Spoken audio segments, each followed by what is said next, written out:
Rolex has always been hot stuff. They've always represented more than watch excellence for decades now. So it's no surprise that some of their vintage watches cost ridiculous amounts of money. Today we want to talk about the best Rolex watch models of all time. These watches are the pride of watch collectors and are the stars of auction houses. But did you know some of these watches weren't as popular or as desirable as when they were released? Let's dive in before we say too much. Without further ado, here are the 5 best, absolutely most desirable Rolex watches. Rolex Daytona Paul Newman Ref 6264 in gold.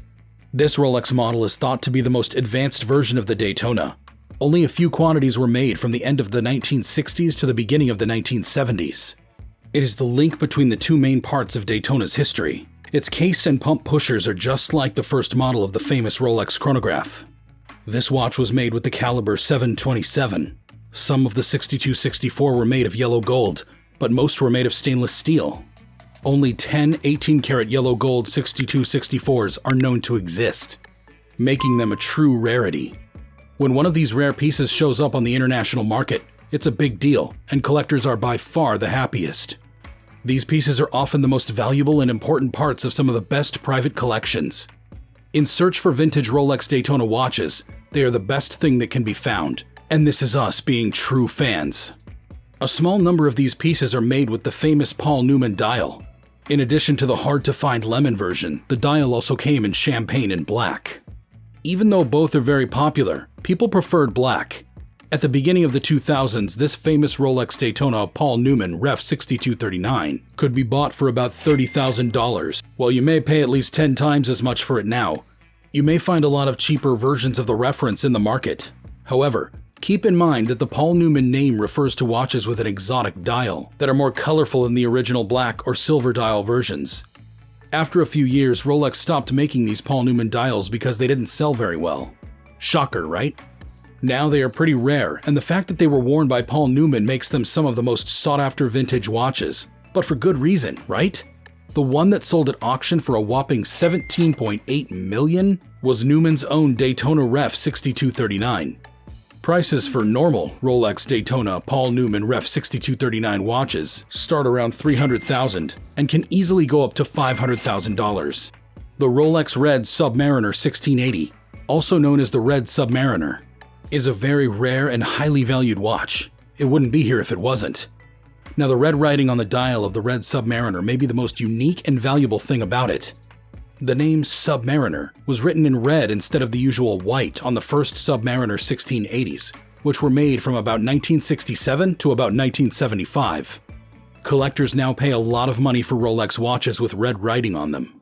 For example, the double red Sea Dweller is often 3 times as expensive as similar models with white writing. In the same way, the Red Submariner 1680 is more valuable because it only has one red line of writing on it. The Red Submariner is an important Rolex watch from the past because it was the first Submariner to have both a date window and the Cyclops lens above it. The watch's crystal was also different from other Submariner crystals. It stood 3 mm above the case and bezel. This unique feature makes this particular model instantly recognizable. The Red Submariner 1680 has the 1575 chronometer movement, which is the same as the 1570 movement, except that it also shows the date. The Red Submariner 1680 could go 200 meters deep, and that is 660 feet. Rolex collectors have always been able to tell the difference between the 7-dial versions of the Red Submariner 1680. They are called Mark 1 through 7, and there's also a version for service dials. Marks 2 and 3 were made at the same time, and it can be hard to tell them apart. Some Red Submariner 1680s have a tropical dial that is a rare brown color. Most likely, a mistake in making the watch led to the brown dial. Collectors now pay a lot of money for this flaw because there are so few brown dials left. Most brown dial Submariners have Mark 2 or Mark 3 dials, and their case numbers are in the 2.2 or 2.3 M range. However, not all of these watches have dials that have changed from black to brown. The Red Sub's prices and values have gone up a lot in the past few years as collectors have become more interested in the reference. Surprisingly, a white Submariner 1680 is worth less than a red one. Most feet-first red subs cost more than $20,000, and most meters-first red subs cost more than $30,000. A much higher price will be asked for an early complete Red Submariner set, that is in mint condition. For example, a Rolex Red Submariner 1680 Mark II with a brown tropical dial and bezel sold at auction in 2020 for more than $105,000. This was a record for the reference 1680. In the same year, a non-tropicalized Red Sub 1680 Mark III sold for a little more than $70,000. As more people want to add Red Submariners to their collections, this important Rolex reference will be harder to find on the vintage market.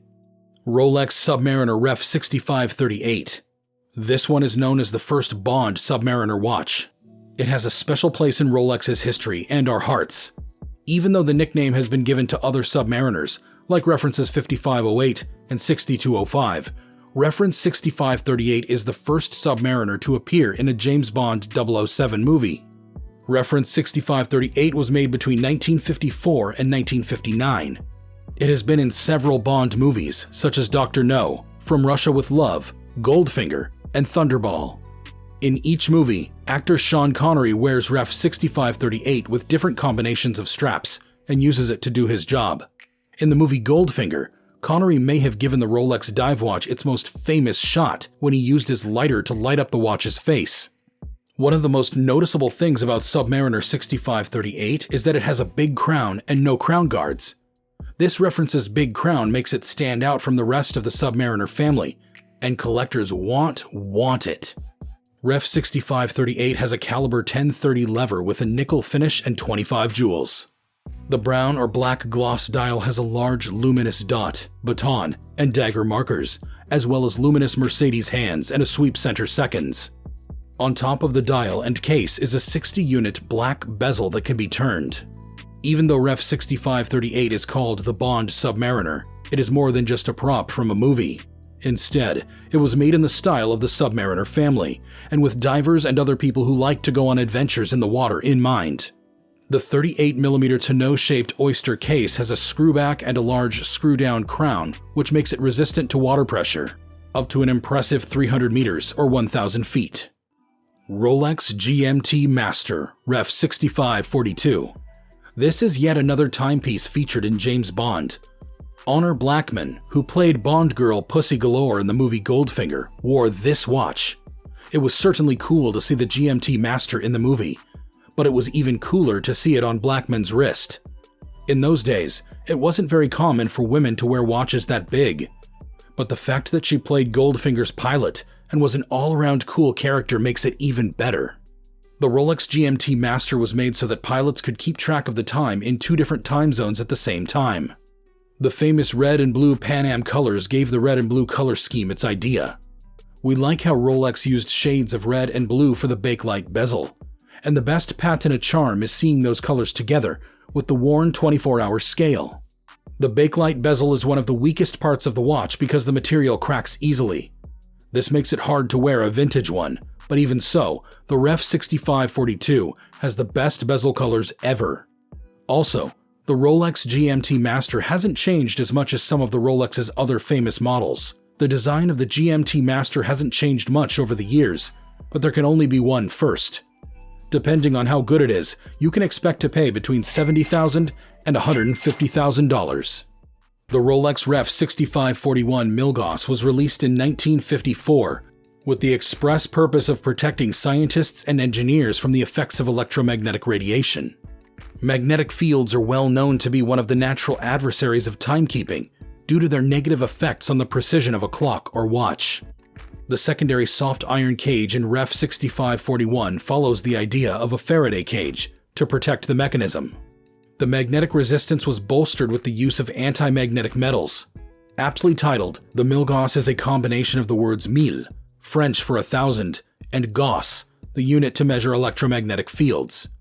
The Ref 6541 is distinguished by a webbed, animated copper honeycomb dial and a lightning bolt seconds hand, in addition to its unusual rotating bezel with a red triangle. And that concludes our top 5 Rolex watch models ever made. We are curious to see how these watches will go in the next few years in the vintage market. But ridiculous prices aside, these watches are exquisite and ones to own.